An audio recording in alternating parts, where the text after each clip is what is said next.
Previously on Talking Joe. Chief has made it, and he's got his 4 evil exes here, like a Scott Pilgrim comic or something.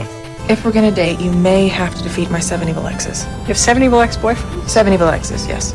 And I have to defeat your 7 evil exes if we're going to continue to date? Pretty much. Are you going to make us all, fight? Well, And then someone did pose a break question into of who coins. would win in a knife fight, so that was one of the questions from the listeners, yeah. Talking Joe is on the air, and here are your hosts, Chief and Mark.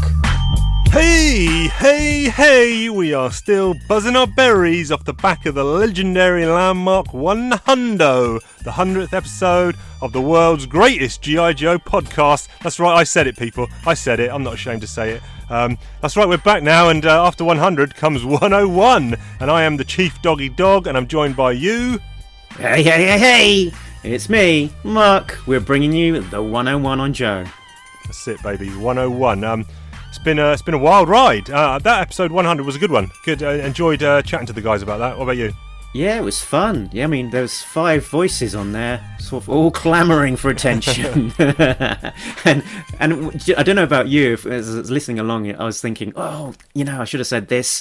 Like, sort of when we were watching the movie, what occurred to me was that, this is almost like a big animated cartoon for the G.I. Joe toys, but the first section of it, it features a bunch of G.I. Joes and Cobras all dressed up in their snow gear, in outfits that have never been made and never available in the shops, of very limited advertising appeal. That yes. rare, almost worthy of putting in a G.I. Joe fashion jingle right there. maybe. But no, that was good. I mean, well, that's chat for episode 150, but.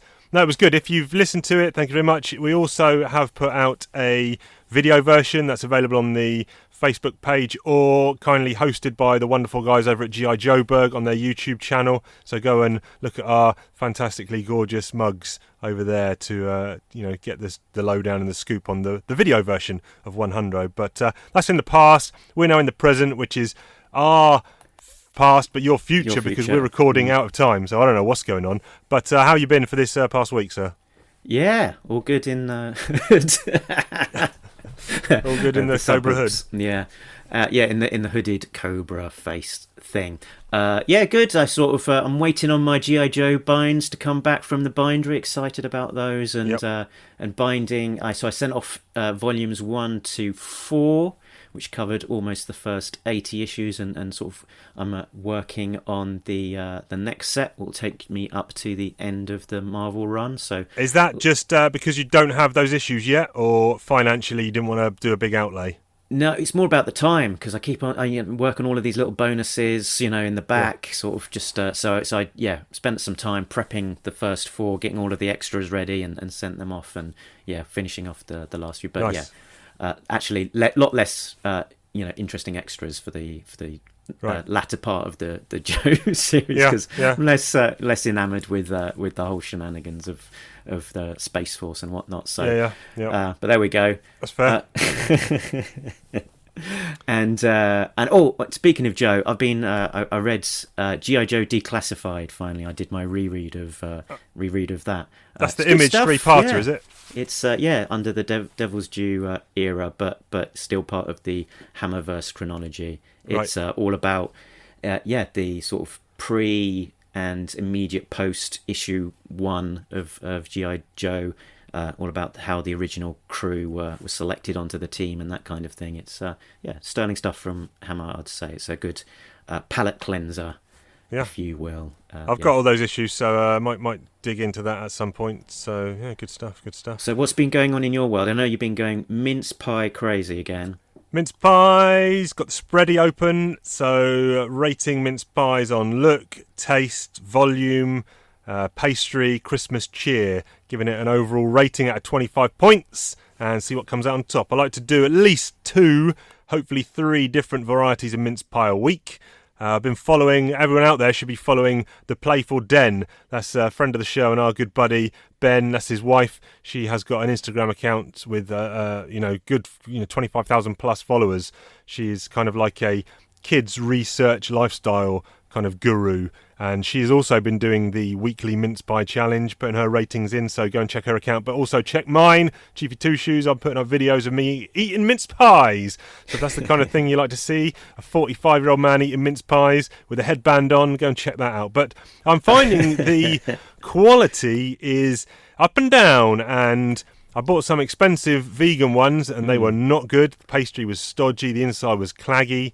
Then I got some cheap ones and they weren't great either. So it really is just, a mixed bag. The Greggs ones were pretty good, but I think the top ones I've had so far... No, then I bought some from the local bakery and you think these are expensive, these are going to be good. They were not good, burnt, overcooked. So it's just a lottery really. There's no... and the problem is you buy them in packs of 4 or 6. So it's not like you can buy one to taste and test. So you taste it, you realise it's horrible, and then you've got the rest of the packet to work through. Yeah, then you just smash. I smashed 9 mince pies yesterday. Oh my God. And, I didn't even like them. But no one else in the house is going to eat them, and I don't like chucking away food, so... That's your total allowance of calories right there, isn't it? You got it. And I woke up at 1:30am with a massive gut ache. Oh my God! They could be down to that. Yeah, I don't want to rain on your parade too much, but I was looking at the the Playful Den Instagram channel and what they've been doing. Their mince pies look a lot nicer than yours. Well, they did Starbucks at £2.50 a pop for one.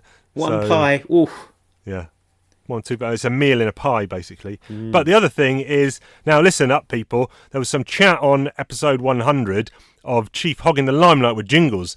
So what's happened? My man, Marky Mark and the Funky Bunch, has only gone and got himself his own jingle, which you will be debuting and you'll be able to listen to later on in the show. It's a good one. In fact, you might even have 2.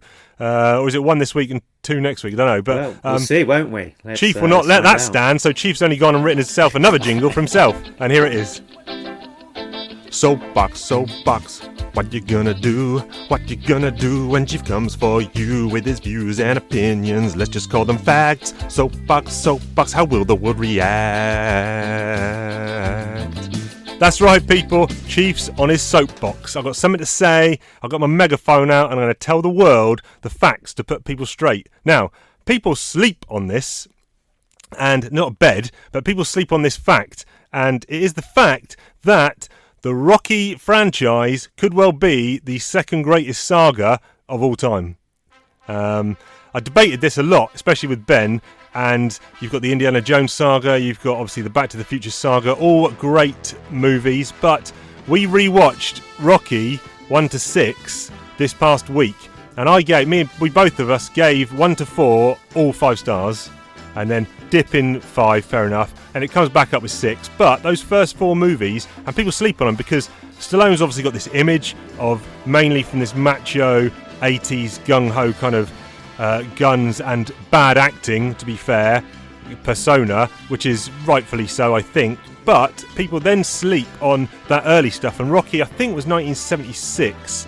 And it won Best Picture, and there was a big to-do, a big furore at the time because it beat Taxi Driver to the Best Picture. Oh, wow. Okay. And to this day, he wrote it, yeah. To this day... directed it, lead no, it. he didn't direct the first one. Wrote the theme tune. Oh, right. Didn't direct the first one, but directed all the rest. But the directing's fantastic. But I think he got nominated for screenplay, possibly. But to this day, people still look back as one of the 10...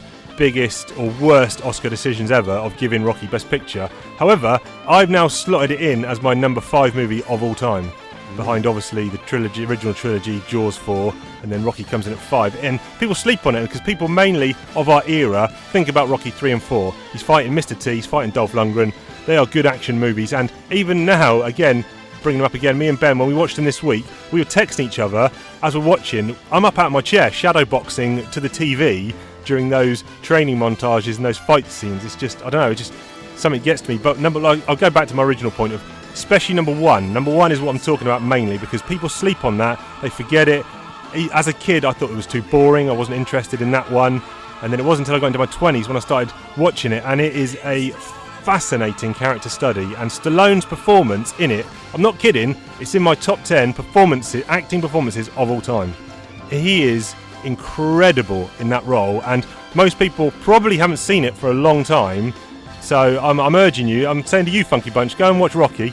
I don't know if you're a fan of the franchise, but If you haven't seen that first one in a while, it is such a slow burn. It's such a slow burn. There's one small fight at the beginning, and then the Apollo fight at the end doesn't come till like 20 minutes till the end. It's just all about him, this down on his luck bum, trying to make his way in the world, and he's just, it's amazing. You know, I'm getting off my soapbox now, but go and check out, people out there in Filmland, go and check out Rocky 1 and be surprised how good it is. I think I have to watch it now again. It's been a while. Yeah, it's just, I don't know, it's emotional. Chief Dog is in tears at the end of that movie every time I watch it. It's just, the fight happens and people forget he loses that fight, but he's not interested in the payday. He didn't want to take the fight in the first place against Apollo, this great champion, because he thought it was disrespectful that this bum was getting a shot. At the end, all he cares about is his lady. And, you know, they're saying Rocky, and he's going, Adrian. Oh, it's just getting me now. It's just incredible. I might even go and watch it after this. But there you go. I'm off my soapbox. Go and watch Rocky. Rocky 2, very good as well. And surprised myself how much 3 and 4 still hold up. But there you go. Don't watch 5. Actually, 5 is... I gave 5 3 stars. It's not the stinker everyone says it is, but it's clearly not as good as those early ones. Also, quick shout, I did watch The Princess Bride, which is another 5-star movie. What a movie. What a movie. Very good. Yes. Which Rocky is it that he's got the robot butler? That's 4. Brilliant. Okay. Happy birthday, Polly. Oh, love it. Great supporting cast. Cole Weathers, if you're digging his performance in the Mando and you haven't seen those early Rocky movies, him as Apollo Creed, which is kind of a Muhammad Ali homage, he is amazing as Apollo Creed in those movies, so go and check that out, please. But we've talked enough about the Chief. I'm getting off my soapbox. We're here to talk stand about... down, soldier. We're here to talk about toys, and we've got Fiasco, and we've got a little twist this week. We'll come to that in a second. Action figures. We all love them. Action figures. Oh, yeah. They bring us joy in our daily lives. Action figures. Evoking memories from our childhood. But now we're grown and we just can't stop. Buying plastic till our wallets pop. When will it end? Who can say? 'Cause action figures are part of our DNA. Some people say maybe we've gone a little wacko, but action figures bring us joy like a rainbow. They are so hot like a splash of Tabasco. Now it's time for action figure fiasco. Now it's time for action figure fiasco. But first off, we've got a G.I. Joe 6-inch classified to talk about. I do not have this figure. You, sir, do have this figure, but he's not in front of you because he's in the loft wrapped up as a Christmas present. But you probably had a good ogle at the box before you wrapped it, and it is Beachhead. There we go, Beachhead. I thought you had this guy in front of you, which was why you were selecting him this week. But oh no, because I've gone through. I'm looking in my cabinet, and I think we've gone through all the classified figures I own. I see. So that's why I said Beachhead, because I thought you had him in front of you, and we were both wrong. But anyway, I've got Google to help me out with some images. I mean, Beachhead, he's looking, pretty close to his original look there. I mean, he's instantly identifiable in his green balaclava. Lots of detail there in the eyes behind the mask. Apparently, there's I think a variant on the eyes. There's a green-eyed version and a blue-eyed version. I see on his shoulder what you were talking about, that little communicator thing. Okay, yeah. The other week, which tried to bypass me, but yeah, you're right. Yeah, good. Is that up on his right, the top right? Yeah, I think it's a unifying feature of basically all of the Joes. They've got this like little blue communicator device thing. A lot of pouches on this guy. He looks like he's ready for ready showdown for with cable. X-Force. Yeah. And an interesting feature of him as well is that he comes with this red beret which he sticks on top of his balaclava, which is, I think, slightly unconventional way of wearing it. I think the normal idea would be that you would take off your mask and then put on the balaclava, which is how there was a deluxe 12-inch version of Beachhead who had that similar feature. And I mean, the original... you're probably never going to have that berry on, but it actually looks like a good fit. Yeah, it looks like it sits on his head well. I think some people might sort of poo-poo it, and other people just sort of go with the madness and enjoy it. I think the original 3 3/4-inch Beachhead had a red flash on the top of his shoulder, which I now realise was a folded up beret tucked into his strap. Good shout. Yeah. So yeah, it is a good shout to the original figure that beret was a feature. I think an oddity about this guy though is his guns. Is that green guns? They're all green, which is, given the quality of all of these figures, it's a shame that sort of little detail. Yeah, especially when so I'm on Google Images. I've just scrolled down looking for more pictures, and it's come up with an image of Flint in a box. Look at his shotgun, man. That's got like 4 different colours on that shotgun. Yeah, so with Flint, that there's, we were discussing this a bit last week. They've taken on board some of the feedback about these, the less realistic look to some of these guns, and they've gone for a very convincing shotgun there in black with a brown stock. Shotgun shells painted with the tips of the shells painted metallic colour, and the shotgun with Flint actually flip open as well, so it's got a nice action there to it. So, anyway, we ain't talking about that Flint chump. So but it's looking good, and it's how it should be done. And this Beachhead comes with this big kind of gun. He's got a hand pistol there. He's got a knife and some sort of single-handed crossbow thing. Yeah, which is slightly strange, but looks like it fits on his backpack as well. Yeah. So they do well with trying to fit these weapons onto their onto their holsters and backpacks and stuff. It is a great feature. Colour apps look good. I like that two-tone green, that kind of standard green, and then he's got this kind of lighty. Almost a mix of 2 different colours of it. Yeah, limey green. It works, doesn't it? It does. It looks nice.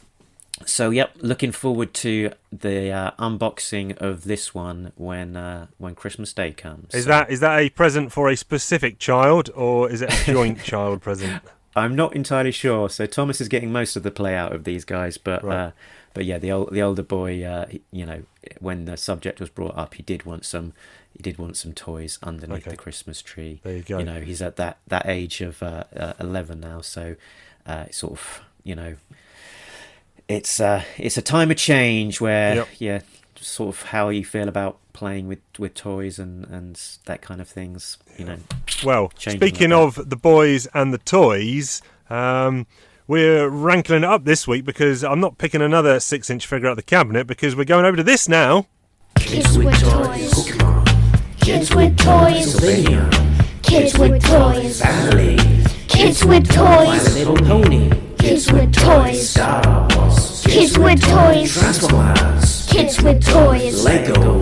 Kids with toys. G.I. Joe. Yo, Joe! That's right, because you had a little sit down with Thomas and talked about one of his new purchases. So give us a quick intro, then we'll play the clip. Well, I think the clip will probably say it all, but Thomas used his birthday money to buy an exciting toy, and I sat down with him and we had a little chat about it. So it's me and Thomas. Hello. So we're going to be talking about the Mandalorian figure. The Mandalorian figure, and I think it's called the vintage figure, and it's a special one because it comes with lots of extra accessories. Like Baby Yoda. Yeah, so you used your birthday money to get this one. Yeah. Cost me £21. £21. So that's quite a lot of money for just a 3 3 3/4-inch figure. But he does look very cool. So what accessories has he got? Let's count them out. That was the backpack going on the floor. So yeah, I quite like the jetpack. Yeah. So let's just list out what he comes with. So we've already got the jetpack. So he comes with the jetpack, Baby Yoda. Yeah. His laser gun. Yeah, his rifle thing. The money he gets from delivering Baby Yoda. Yeah, it's the ice cream container with the Beskar inside of it. It's not an ice cream container. Yeah, if you say so. then his head, a second head, which is him without his helmet. Uh-huh. And then he's got this blast, which I think is quite cool. Yeah, so he's got a blaster which goes into his holster Yeah. and a cloak. Yeah. So there's quite a lot of stuff, a lot of accessories, and his backpack And I goes on like how his many back. bents there are. Can bend his Yeah. feet, his knees, his hands have got all sorts of stuff, and his head's got a fair amount of flexibility to it as well. Wait, did we not mention that his Yeah. rifle goes on his back as well? His jetpack goes back, but also his rifle can go on his back as well. But So they it puts don't him- work when they're together on They the don't back. work together, yeah, unfortunately. But yeah, he's got his best scar on, hasn't he? So he's looking quite Yeah. silver. But I don't see why he's having so much mucky armor.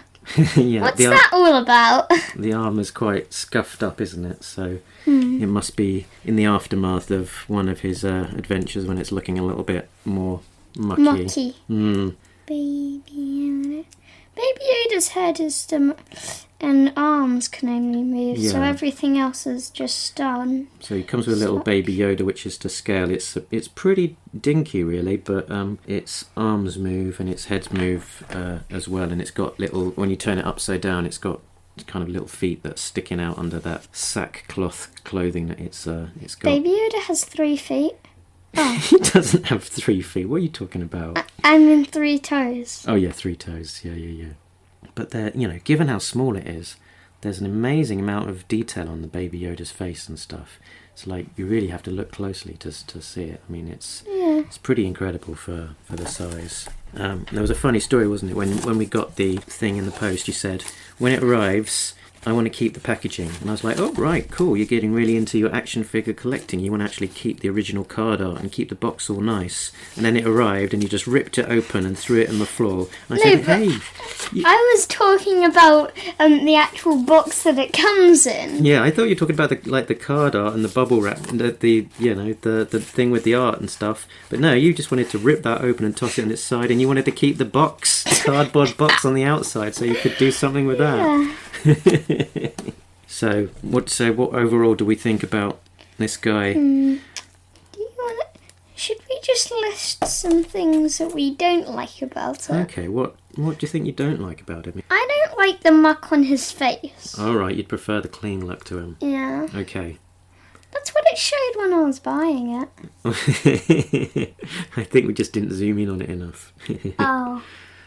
I think my only complaint is the helmet with the muck on it. I'd give it an 8 out of 10. An 8 out of 10, okay. Do you think it's your favourite Star Wars figure that you've got? One of my favourites. One of them. I think I bought it because I liked the Mandalorian series. Yeah, we're enjoying it, aren't we? Yeah. It's a lot of...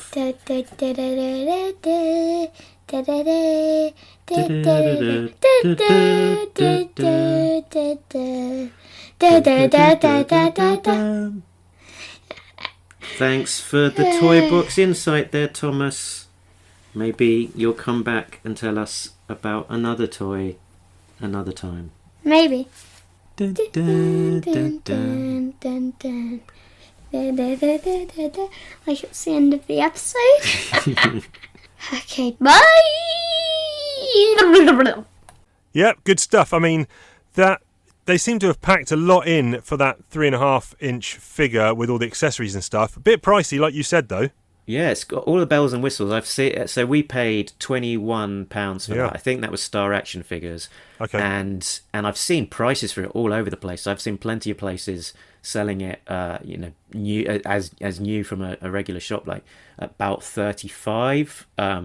On eBay, I've seen prices where people are trying to somehow wrangle like £70-80 for it. So I think we did well with the price on it. But yeah, it's a hell of a figure, and so much detailing and accessories and stuff. Just quickly before we move on, was that a purchase that came from him watching the show? Was he aware of this character beforehand? Or? Yeah, so we've been watching The Mandalorian together most weeks. So yeah, we're enjoying it, and I think he just wanted to be able to get the toy and act out the play. Is there more purchases in him, do you think? Yeah, probably. We'll Right. see. Okay, good stuff, good stuff. There will be more action figure fiasco next week, but right now we've got to talk about some comics. You know, sound off in the comments. Let us know what you think of Thomas's Kids with Toys segment there, and let us know what you think. And if you want him to come back, you know, if he gets a bit of encouragement, he might talk about another of his toys. So we'll see. Good stuff, good stuff. Now on to the comics. Comic talk, oh, comic talk. Barry Hammer writes them, Chief and Mark discuss them, whoa. Comic talk, oh, comic talk. Barry Hammer writes them, Chief and Mark discuss them, whoa. That's right, it's issues 254 and 255, the last of the two special missions, one-offs, featuring this week Destro and Scarlett. So let's take a look at 254, because that is a number that comes before 255. Wow. Right, and the first one is Destro, like I said. So let's quickly cover the covers. So we've got three on offer here. We got Marcelo Ferreira. Just quickly point out, Larry's writing and Nitho Diaz is back on art with Alison Rodriguez and Jagdish Kumar on inks, James Brown on colour. So yeah, the covers here, we got this Marcelo Ferreira cover, we've got the John Royal incentive or cover B, and then the retailer incentive by Larry. My favourite is actually the standard A cover. I quite like this one. Destro on the despoiler. It's pretty good, and I wonder if he was somewhat inspired by the Larry Hammer sketch and sort of putting his own twist on that. They're quite sort of similar poses, aren't they? So it's kind of an updated version of, is it 87 or 86? I think there's a cover with Destro on a despoiler. Oh, right. Okay. Could be completely wrong. Could be making that up. I can't think of the one that... yeah. I'm Googling it right now. I'm going to Google G.I. Joe cover 87. While I do that, you tell me what you think of the covers. So yeah, they're good. I think probably, as you say, the cover A is a strong one. John Royal on cover B. It's also striking, a nice one. It's sort of, you know, leaning into his preferred kind of look of a kind of iconic splash of the main character with some you know, detailing in the background, and we've got a snake armor in the background there. Sort of nice to see a bit of that armor. Yep. Yeah, not you know, not used a huge amount. So when it's used, it's quite fun to see. Yeah. Have you looked it up? What did you find? Yeah, I've sent you an image. It is 87. Boom! Chief Dog are out researching Funky Bunch. Put that one in the notebook. Okay. Oh yes, very good. Yeah. Okay. Yeah, there you go. Excellent. I'll try my best to do it again next week. No research chief, they call me. Listen, let's talk about the inside, and for that we need to do a plot breakdown.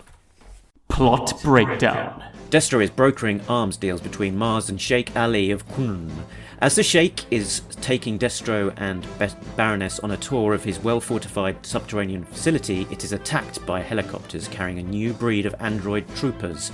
Destro and Baroness fight them off, and the Sheikh agrees to do business with Mars, but thinking that Destro had set the whole thing up. On the ride back, Destro reveals that while the attack was by the Sheikh's brother-in-law, Destro had known all along, because knowing is half the battle. Sure is. And he actually says that, doesn't he, at the end? He does, he sure does. Yeah. Okay, so Destro, when you see a Destro Special Missions, this is the kind of thing you're expecting, I think? Yeah, very much playing into sort of Destro's kind of tropes, really, isn't it? Of him sort of knowing more than his opponent and thinking ahead. You know, there's the weapons dealing, there's the Baroness, there's him using his his technology on his suit. Now then, I'm coming to that straight away.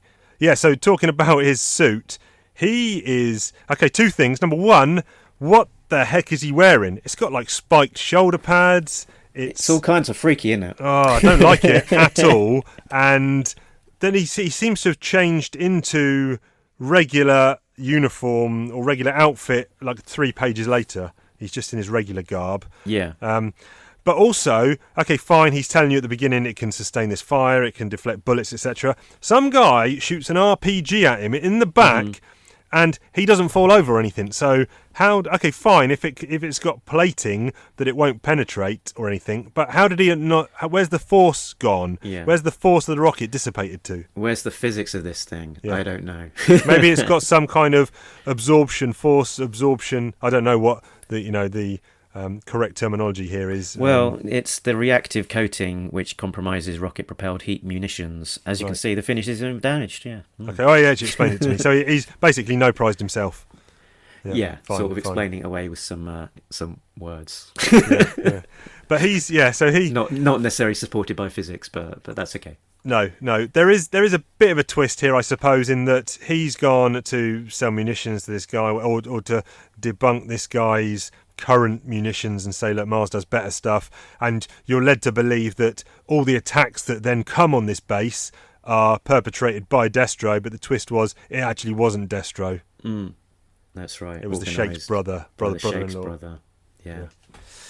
But yeah, talk about his outfit as well. He's got that crazy sort of spiked shoulder, which seems to be no purpose other than probably Netho thinking that it looks cool. His mask, the scar on his mask, has miraculously disappeared. But in terms of the I guess OP, overpowered nature of the suit, it sort of, I don't know that it necessarily serves storytelling particularly well, because it having such an invulnerable suit sort of takes away any sense of jeopardy. So I think if that is his new kind of standard suit that he's always in, that Destro is never really any sense of peril, because he's got his suit. He's not going to be damaged. No, basically what it is Destro bullshit. It's all the time. G.I. Joe and Destro bullshit. With his go-go gadget hands. I bet those go-go gadget hands never come up again. We'll see. I'll tell you one bit I did like. I think they might. I think I've seen a preview where they... Right. One bit I did like is where he meets the Sheikh, and the Sheikh's on top of his gold Range Rover on a chair on the sunroof. Indeed. Amazing. Yeah, love it. It's lovely. And he's the Sheikh of, let's get this right, Qnrh. Qnrrh. Got it. Glad you said it, not me. It's a mouthful. Story-wise, there's not a great deal going on, I suppose, other than just big attacks being launched, counter defences, trying to be formed. Then bats come in with weird-shaped heads, and Destro kind of takes them all out, and then ends up, yes, we'll cut a deal with you, sir. Yeah. So it's kind of by the numbers, really. Yeah, and I guess it might partially setting up some groundwork for Destro, showing this new suit of Destro and some of his capabilities, and maybe that will play into future stories. Perhaps Larry Hama plans one page ahead, so hard to say. The other thing that stuck out for me was this voice activation on his wrist grenades. He goes, yes, wrist grenades, and then they go ping ping ping, and they he chucks them off, and that strikes me as being a bit dangerous. If there's anything like my Alexa, then ping, then they'll constantly be activating it by accident. So he's gone off to the doctor's appointment, and he says, where does it hurt, Destro? And he says, well, it's aching in my arm and wrist today. Arm wrist grenades, ping, ping, ping, ping. And he's only set 1 second fuses on him as well. Well, exactly. Yeah. Deactivate. Yeah. Oh, art-wise, I kind of wasn't overly impressed with previous Netho Diaz art, but I think this is probably his best work I've seen to date. Okay, interesting. Because what we've got is, I guess, a different art team apart from Netho being there. Is that we've got James Brown back on colours, who's been the colorist of choice for a lot of the 100 issues on this run so far, and so I guess the tone of the colors is a lot more close to what we've been seeing to date, and quite a different style. I mentioned previously on that Dawn arc that the colours were a lot more muted and a lot more painterly. Yep. So I think the change in colorist and probably the inker here as well does make quite a big difference to the look of the art. Yeah, agree. And I'll tell you what else I noticed. Go on. It was a Larry Hammer colloquialism. There used to be a pudding that was over-egged. You know the pudding. You know the pudding. At first it was British, but then it was Commonwealth. You know the pudding. You know the pudding. But now there's a new player in town, a comic book writer of some renown. He's using real world examples and peppering the issues with lots of samples. It's a Larry Hammer colloquialism. He's talking G.I. Joe and all its heroism. Can you guess what it is? Is it something new? Now listen as Larry drops a slice of real life on you. Whoa! New reworked jingle. Yes, so what's this? Explain to me what this is. So every time we're going to be spotting a colloquialism that Larry Hammer, slots in there that maybe is a little bit of jargon and would benefit from perhaps a little bit of Google foo to work out what on earth he's describing, then we'll try and highlight it in this new segment. So the one I spotted in this issue was Destro saying, "I am Winchester on wrist rockets." Yeah, I didn't bother looking this up because I figured you would do that donkey work, but I just assumed it meant I'm out. Is that right? So that's right. So I think it absolutely makes sense in the context of the scene without needing to look it up. So going Winchester means running out of ammunition during battle and needing to return to base for a reload.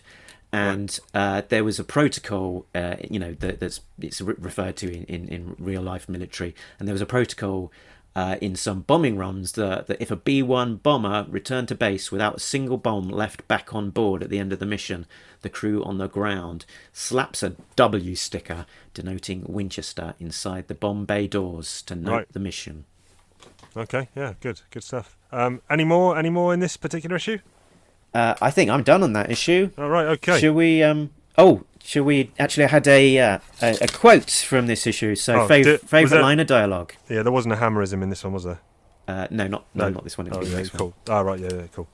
Yeah, so favorite line of dialogue in here before we wrap up. So it was Destro going up against this big boss battle android towards the end of the issue, and he says, "No matter how massive and well-armed they are, their performance is drastically degraded by the removal of their heads." As it should be.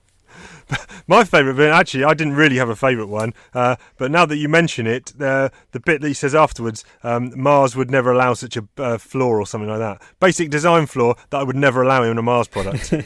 Yeah. So even headless, Mars products are still workable. Of course, yeah. Superior, yeah. What's your Yojoage on this one?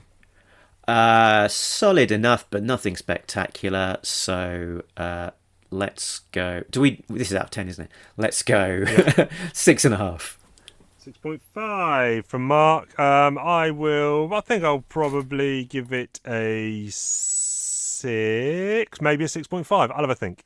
Okay, I need to weigh it up against previous issues that I don't have in front of me, scores in front of me, so I'll do that offline. Now let's move on to 255, which is Scarlett. Let's look at the covers. I've got the cover A, which is the gatefold John Royal one.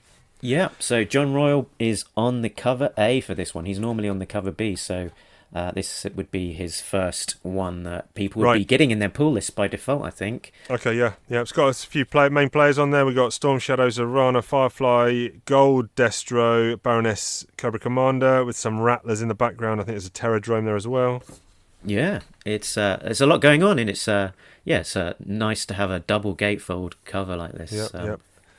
We've got Harvey Tolebao is the artist here, with colours by Luis Antonio Delgado and Kevin Anthony De Castro, and Harvey does the cover B as well, which is Scarlett, kind of just firing off double crossbows. That's right, yeah, and there's a black and white version of that. There's on a Larry the interior flap of the issue. Yep. There's Belonging. also an SL Gallant, which is a retailer incentive, and then there's an IDW convention exclusive by Natalie Saunders. Yeah, there you go. There you go. What's your favourite of these? I think I'd have to go with the John Royal. It's the least to do with the issue itself, being a Scarlett solo special mission, but you know, it's great to see that Cobra cast sort of as rendered by John Royal, including Storm Shadow on the back cover there with his Cobra logo, who has not been on Cobra for many a year. Yes. And including actually when Destro would have had his gold face mask, but those continuity issues aside, good cover. It's very well rendered. Good cover. I quite like the Shannon one. I like the perspective and the angle on that Scarlett one in the forest. It's probably quite a hard angle to pull off, actually, looking up like that. So props to him for doing that. Okay, good stuff. Let's find out what this issue is about. Plot breakdown. On the Staten Island ferry, Scarlett has memories of Snake Eyes and their encounter with the Crimson Guard. Later, in Fort Woodworth, she recounts the story of the helicopter accident that injured Snake Eyes and the story of how he came to wear a latex mask to disguise his face. Scarlett surprises Sean by giving him his own mask, just like the original Snake Eyes used to wear. But meanwhile, at Ranger School in Fort Polk, Dawn Moreno is taking escape and evasion training, and her instructors are surprised that she has lasted longer than anybody else.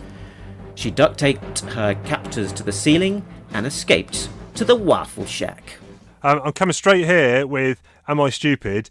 I didn't really understand that second story, because there's two stories here. So that second story, which I'm going to first, the Dawn Moreno one, Okay. Dawn Patrol, even though you've just kind of explained it to me there, when I was reading it, I was like, so they're talking about Moreno in the beginning, and the only Moreno that I knew at the time was Dawn Moreno, but I was like, no, they must be talking about someone else because she's not in Ranger School. But this was pre her joining Cobra. No, this was pre her. This was post the dawn of the Arashikage 5-parter. Okay, how did that end? I've forgotten. Yeah, give me a second and I'll dig it out my box. Okay. How did it end? I'm looking at it now. I thought it just ended with big firefight with Firefly, and they. Oh yes, he's saying Dawn, in 2 weeks when you turn 18, Here you we want go. to enlist. Oh yes. Scarlett's saying you're going to enlist. Yeah, Okay. so I blanked all that from my memory. Issue 250 ended with Scarlett saying, Dawn, in 2 weeks, when you turn 18, if you want to enlist, the Joes will facilitate it. You'll have to go through basic and AIT, but after that, there will be an open slot for you on the team. So this is her sort of coming to the end of her training by the looks of things. Yeah, and her training involved her being interrogated. So I'm not sure if that's standard practice by a Ranger School or not. Well, they seem to suggest it is, and there's a nice little Easter egg in there as well. They talk about that Dawn's done the best at that particular exercise since a guy called Eric Friedstadt. Ah, yes. Again, I did not look this up because I knew you would. Tell me. So Eric Friedstadt is short fuse. Ah. And I thought I looked and thought to myself, that's a bit of an odd callback. What's about short fuse? And I looked at his file card, and there wasn't really much on there that would suggest that he'd be particularly, excel at this exercise.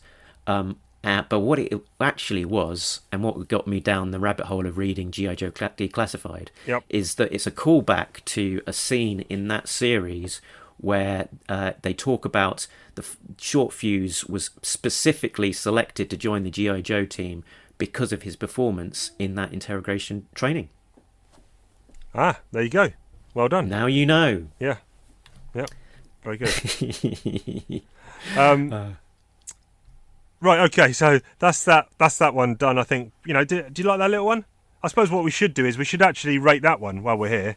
Let's yo-jo that little short story. Why not? Yeah, it's not much of anything, but it sort of, I think it's a nice little scene setter to remind us of what's happening with Dawn and sort of mark the time that she's spending in training in between that last mission with the Joes and doing this training, and then I guess the next time we see her wherever that is, and being in a state ready to join back up with the Joes. So the fact that they've just used a few pages in this issue to do that, I think I think that was a good use of time. The story itself is nothing spectacular, but nothing wrong with it per se, but doesn't necessarily blow my mind. So 6. Okay, 6 on the pad. Chief also coming in with a 6. Now let's talk about the main one. So, like you've said, this is Scarlett with flashbacks to scenes we have previously seen in the pages of the Marvel run, and kind of just fleshing out a few things, like going to the guy who makes Snake Eyes' prosthetic mask. Yeah, so this is the big extra reveal, isn't it? It's sort of that's the thing that we'd never really known about before. It's big flashbacks to the ferry scene from Staten Island ferry scene from issue 36, where Snake Eyes and Scarlett run into a bunch of CGs. Yes. And then the chopper explosion, which scars Snake Eyes' face and vocal cords, and that was covered in issue 27, and then again in issue 145 with all of the extra Charlie Mike stuff at the end of it. What a lot of people were struck by in the telling of that story, particularly the chopper explosion story, is that Hammer's not necessarily too worried about fidelity to continuity, and is more than willing to kind of slightly evolve, change, tack on to some of those origin stories as time goes on, in much the same way that the origins to something like Fantastic Four is sort of changes over time subtly. We're seeing that similar things in terms of the storytelling for G.I. Joe. Yeah, that's fair. I mean, what do you think overall? As I was starting to read it, I was like, okay, fine. I like these flashback sequences where it's grayscale just with Scarlett's red hair. Yeah, both of the flashback sequences, although the one with the chopper seems to have some green tones in it as well. Okay. But on the whole, then the regular present continuity or action is just regular colour palette. But I think the art's quite nice here. Yeah, I think that colour is what makes this issue special and stand out. It's sort of a very different look, and it works really well, and in terms of sort of flicking forward and back in time as well, sort of really helps differentiate what's going on. That red accent on Scarlett's hair, I think, very good touch, and sort of elevates this issue beyond what it would be without that touch. Yeah. I did question though whether this is necessary, this whole thing. Am I bothered about getting ferry flashbacks? Not really, because that scene was fine and this didn't really add anything to it. Yeah, it's quite a faithful retelling of it, really. It is almost a beat for beat similar to the chopper explosion. Again, it's just extra kind of panels just with some added dialogue that doesn't really progress anything there. Okay, fine. The one, like you said, where they go to the mask maker and then he ends up making a mask for Sean.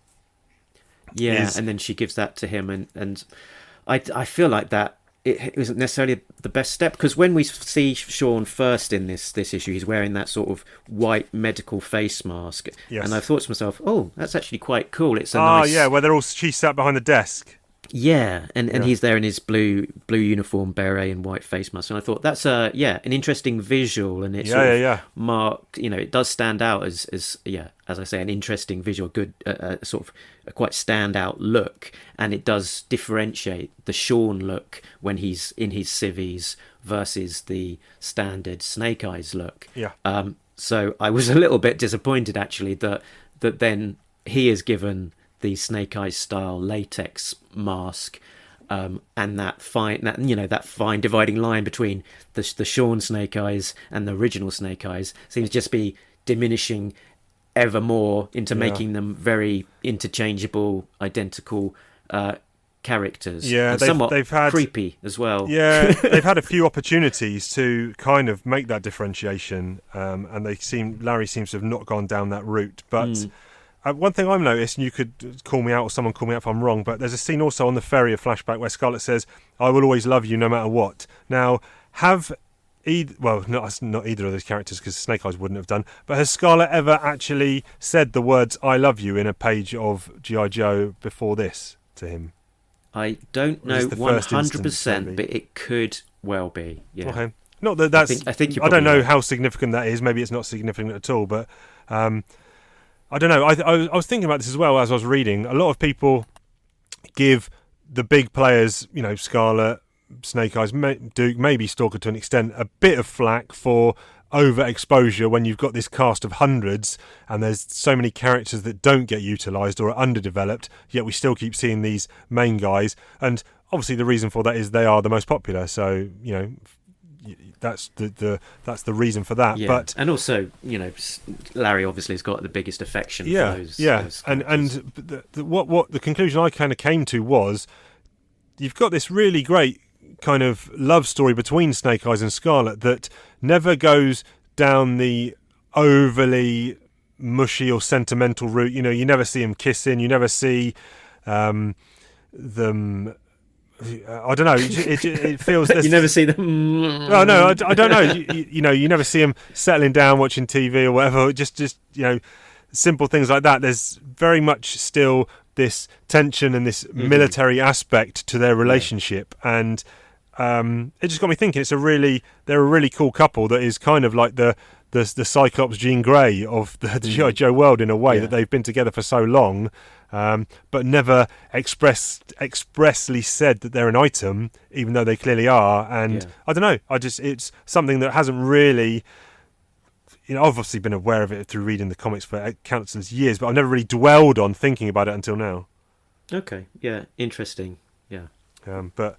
Yeah, overall, I thought the art was nice. The storytelling was absolutely fine. I have no problem with the storytelling. I'm only downgrading it on the basis of its relevance. And yeah, I don't know. It's fine. It's fine. Okay, I'll flag a couple of the other small things that I noticed as well was reading this. That Scarlett referred to the Humvee, as a vamp, and possibly that's a mistake, but it could well have been intentional. Can I no-prize that? Go on. Because that's what I thought at first. Then I reread the scene. That's when she gets picked up by rock and roll, yeah?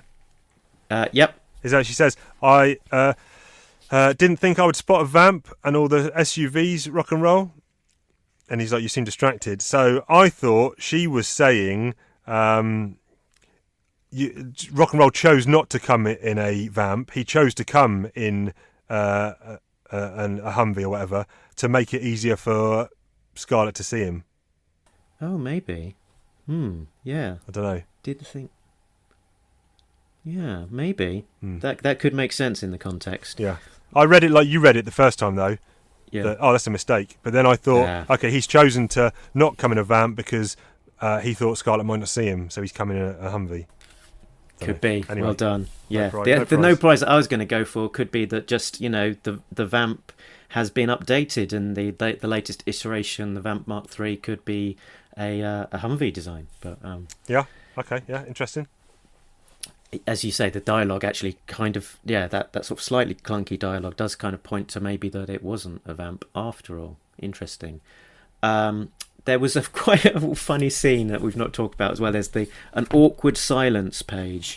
Okay. Larry is a big fan of the silent issue, and indeed potentially the silent page, and it's right in the middle of the issue where the staples are. Scarlett says, I told him that I loved him for who he was inside, and nothing would ever change that. I told him I would stick by him no matter what. And then they just cut to the room, and it's just... all right, all staring into space. They're all like, okay. Yeah. They don't know how to handle their feelings. Yeah, good. And then the other thing I noticed was that, this is officially the 100th issue, which is why we get the cover and the extra pages. Oh, the 100th IDW issue. Exactly, the 100th right. IDW issue. So 255, 100 on from 155. And in the editorial, on the letter page, they say, here's to 100 more issues. which put me in mind of issue 145 of the Marvel run, where the letters page says, we're 145, here's 145 more, when it was cancelled 10 issues later. So yeah, nice. Well, no sign of cancellation yet on this run, I guess. Well, no, I mean, yeah. It's still going, as far as we know. It's done more than Marvel did when they made the proclamation. Yes, well, it's done 100 of IDWs, and Marvel said in that letters page 145 in. Here's 145 more. Yeah. But yeah, we'll see. It's keeping going, and if it's keeping going, I'll keep on buying. Yep. Okay. So noticed a couple of more Hammer colloquialisms out here. Go on. So Stalker described Snake Eyes in his new black duds as looking strack. Any ideas what that is? Strack. He has used that before, but when you tell me, I'll know. But off the top of my head, go on. So strack is a 1970s era US military acronym meaning skilled, tough, ready around the clock. So to be labelled strack was considered high praise and used to describe a well-organised, well-turned-out soldier. Yeah, I didn't know that. And the other one I spotted was that in the Dawn story, it refers to everything being in her DD-201. I think S-Jubs said this one when he was on, but I can't remember. Yeah, my memory's worse than yours for a change, Chief, here. So it's 201 is a military personnel file. So it's got all the documents maintained by the US government for members of the United States Armed Forces. Okay, very good, very good. But have you got time for a brand new segment, Chief? Well, only if it's got a new jingle. Stop! Hammer time! Time to beat the soles of your boots with my face. Sucking chest wounds, red ninjas, brain scanners, rubber oozes, blue ninjas. And then some more sucking chest wounds. Hammer time! Whoa, loving that. Funky bunch doing the yeoman's work there. Thank you, sir. Thank you, sir. So we got some Larry Hammer regulars here, and what I spotted this week was Cluster Foul Up. Yes. And we haven't seen this being used for a little while, but back in the 140s, he seemed to be using on every other page. So back when the mission is really going south, which he also uses, that's when everything is messed up and foobarred. So I think it's a slightly cleaned up version of what the military might actually say when everything is foobar merrily fouled up. Yep. Okay. Good stuff. Any more? That was it for these two. Cluster Foul Up, Going South, and we'll see if we can spot any more of the ilk in the next few issues. Good stuff. Loving that new jingle. How are we yo-joing this? What are you going in with? Oh, wait a minute. Before we do that, I actually had a line of dialogue for once. And my line of dialogue that I liked was on the ferry flashback where the coffee has gone in the CG's face. Oh, yes. Scarlett says, the CGs were totally not expecting weaponised hot coffee. Excellent. Yes. That is worth calling out, for sure. That's a good one. But how are we going to score this one? I don't know. This is tricky for me because it was... Like I say, it's not a bad issue. I prefer it to the last one, to the Destro one. Sure. So, and I gave that a 6. So this has to be at least a 6.5 for me. Could it even get a 7? Not sure. Again, I'll go back and have a look at my scores from previous issues. So it's going to be a 6.5 or a 7 for me. So, yeah, I mean, I think the issue didn't necessarily advance things a huge amount, but the writing was solid, the art was solid, and I just loved the way that colour was used in these flashbacks. So yeah, I enjoyed it, and it was, I think, a bit of a head above probably a lot of the other issues that we've been reading. So I'll go with a slightly higher 7.5 on this one. 7.5 from Funky Bunch. Good stuff. Next week we will be covering the Silent Option 4-issue miniseries, if I'm not mistaken. Whoa, Nelly. Well, Nelly, yeah. I said, yeah. I've not ever read those. So Same. I have them in my collection. Never read them. So first time round for both of the co-hosts next week. And was it so? Just for a bit of background, this is. I don't know what's about. This is introducing. All I know is it's introducing Helix, which was a character created for the IDW continuity of G.I. Joe by Chuck Dixon and the like. Is that right? that's right. Yeah, Okay. yeah. So I don't know quite, who was the named individual who originated her, but yeah, she was seen in the IDW as a fairly significant character, and yeah, this is her making her entry into the Hammerverse. So yeah, brand new character with a little bit of a weight of history behind her in terms of the stories told before, but yeah, interesting to see what he does with her. All right, yeah, good stuff. So, and I don't think this is necessarily, in terms of it's not following on from Dawn of the Arashikage. I think it will slip in here quite nicely, so to speak, in that it's fairly self-contained. From what I know of it, but we'll see. We'll find out next week. Go and read those issues if you want to do your homework. If not, you can hear me and Funky Bunch talk about them anyway. But right now, because the Chief is deciding he's boycotting Mandalorian, not boycotting, but trying to get through Clone Wars and Rebels. And no spoilers, please, anyone, but Ben messaged me yesterday about the most recent episode and said, holy cow, this is Star Wars. And have you seen it yet? Yep, watched it last night. Okay, and yes, so I am not going to watch that until, I think I've worked it out, I'm on episode 13 of season 5 of Clone Wars, so I've got 10 to go there, plus 22 is 32, plus 12 is 44, plus about another. I think I've got about 100 episodes of animated shows to watch. So if I can do 10 a week, I'll be 10 weeks till I get to Mandalorian. Okay, it's good stuff. Okay, it's good stuff. Okay, but we'll try and see if we've got another segment we can slot in that place next week. But if not, look, you're getting over an hour's worth of good content into your oral capacities anyway, so we'll see what happens. But we do have a question that we asked you, and this one last week went out exclusively to the Talking Joe. So, whoa, wait a minute, no, Chief is losing the plot. We forgot. We go to Toy Talk now, don't we? So, That's right. Let's talk about some toys.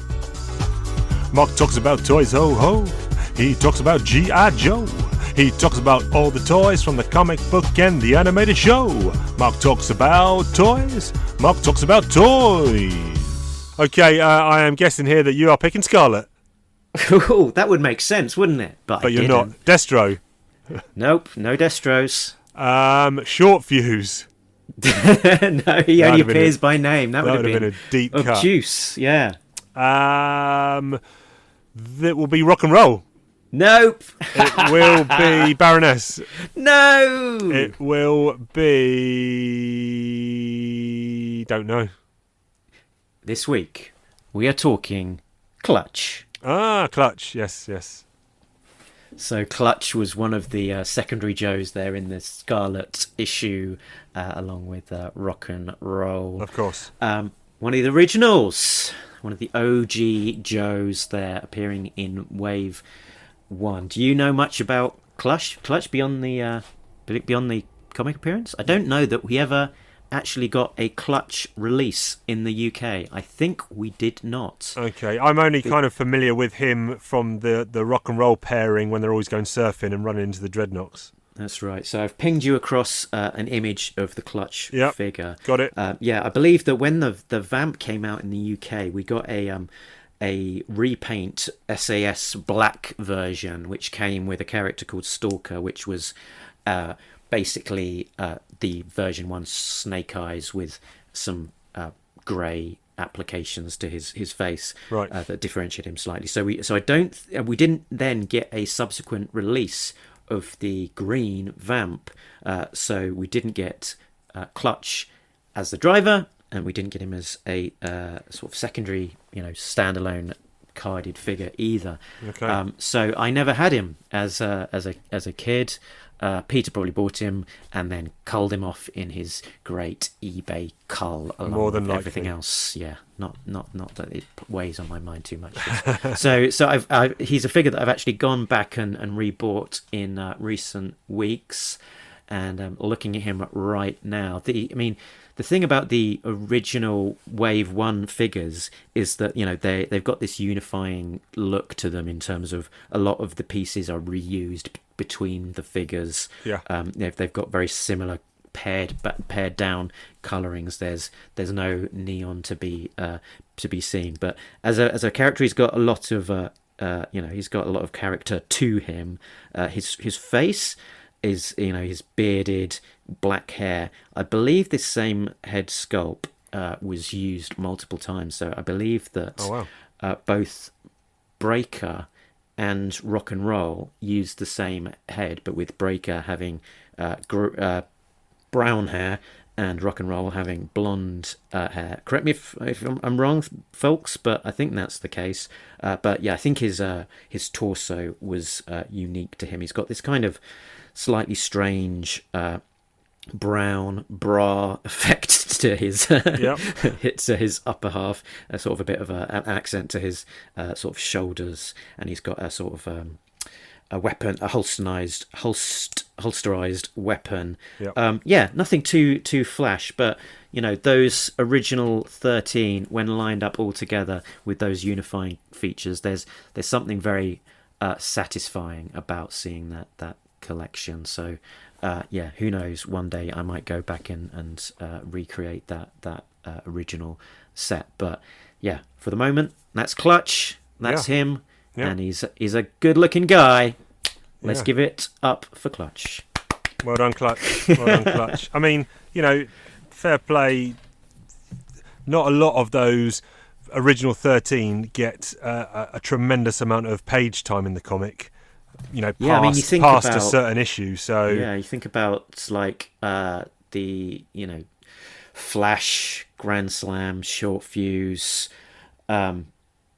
maybe even Grunt. I mean, yeah, well, Grunt probably more so, but you know, a lot of those guys, they were sort of just really used as background. Zap as well, used as background characters to boost out the numbers, and once the more colourful characters started being introduced into the you know, book, they really did start taking a back seat. So a lot, you know, the ones that I just called out kind of all really sort of were put to the side, but some of the more distinguishable ones that Larry had obviously imprinted on and also stood out as looking visually quite different. So Rock and Roll, Clutch, Stalker, Snake Eyes, Hawk, Scarlett, very much, you know, became the favourites and the ones that endured. And, you know, we're still seeing Clutch, you know, all of these years on, being used by Larry Hama as a key character in his you know, Critical Core cast. Yeah, definitely. Well done, Clutch. And I should read this out, you know, from his file card as well, all about Lance J. Steinberg from Ashbury Park, New Jersey. You know, his primary specialty and secondary specialty being transportation and infantry. What stands out on his original file card is the quote at the bottom of it. He greases his hair with motor oil, rarely shaves, chews on the same toothpick for months. Clutch still calls women chicks. And so definitely leaning into the slightly you know, frowned upon you know, male characteristics there in the slightly more you know, metrosexual era that we live in, but very much a part of that original canon of him sort of looking to crack on to Scarlett or CoverGirl. Yes. Or Snake Eyes when he's dressed up as Boy George, probably. Never confused. You know, very much part of that characteristic, and sort of that dynamic to it made him feel like a bit more of a fleshed out character, particularly his you know, his close friendship with Rock and Roll as well. Yep, good stuff. Next week, I'm guessing Helix. So, I don't know if she's had a figure or not, but Well, she has for sure, Okay. but not obviously from the original era. no. There'll be some original characters in that story, I'm sure, that Chief can guess and get wrong. And my track record's not too bad at guessing, but Well, yeah, this is why I was so excited this week, because you didn't get it at all. Normally No. it's at least, guess number 1 or 2. yeah. Chalk one up for the Funky Bunch. Ding. Listen, we put a question out to the listeners, and like I said, it was exclusive to the Facebook Talking Joe group, and it wasn't what is your favourite pop culture vehicle, because there was a kind of a poster that went up. I don't know who actually did the poster. The but poster was by an artist called Rashid Loft. yeah, it's a good one, and it's got all these iconic vehicles from the kind of 80s and 90s of pop culture, and we asked the listeners to just tell us what their favourites were. Simple as that. Yeah, and it was interesting because while we did have a winner in terms of the most votes, which was the DeLorean, Yes. there was a lot of variety in the answers, and so we put this out onto our Facebook group as a Facebook exclusive. Yeah. So join in on the fun over on Facebook to get involved. With the questions and debates that we have over there. A lot of variety of the answers. We had the Magnum PI Ferrari, we had the 89 Batmobile, the Mad Max Interceptor, the General Lee, the A-Team van, the Kit from Knight Rider, we had the RV from Stripes, we had FAB1 from the Rolls-Royce from Thunderbirds. Yep. We had Lupin the Third's Fiat 500 from the Castle of Caligrosso. A lot of variety there. Everyone's got their favourites. Good spread. What's your personal go-to vehicle here? So they're all nice, aren't they? Yeah. I think I would change my mind on any given day. I'll put a twist on the question, which was back in the day when I was a kid and I was consuming a lot of this. What was the vehicle that I really wanted to have at 3 3/4 scale to have in my games? And the answer to that one was for sure the A-Team van. Yes. What a great van. Like a muscle tricked out van. Yeah, love it. Yeah, to flip open the sunroof, lay down some machine gun fire out of that. I think Galoob, I might have had it, Yeah, Galoob put out a version of it, which was actually a very nice version of the toy, which was at 3 3/4 inch scale to match the 18 figures that they were releasing. It was a very good toy. A good friend of mine had it when I was young, and I was so jealous. I pined for that toy. It's a good one, and we'll put the poster up on the socials, that Twitter and Instagram, those that haven't seen it. But interestingly, someone did point this out, not me, but the DeLorean's the only one going the other way. Yeah, he's going backwards. He's going back in time, baby. Ben gave a shout out to the Testarossa, the Miami Vice Testarossa. I think my personal favourite there, I do like the 18 van. Do obviously like the. It's too hard, isn't it? It's too hard. I don't know. That DeLorean, the Ghostbusters, what would you call it? Ecto 1. Ecto 1, yeah. Saloon, maybe. I would maybe not give it to, that is a fantastic. I'm looking at the Lego one here, and it's a really good one. But I'm not going to vote that just on the movie screen time, which is fairly minimal. I don't know if it features in any. I never actually watched like real Ghostbusters cartoon or anything like that, so I don't know if it features heavily in that, but I imagine it does. But all good. Apart from that Mr. Bean vehicle, I'll take any of them. Yeah, take any of them apart from the Mr. Bean mini. But we do have a question for all the listeners for next week, and because we both forgot to sing a little jingle coming in, do you want to sing a little jingle to introduce this question, or shall I go? let's do a challenge.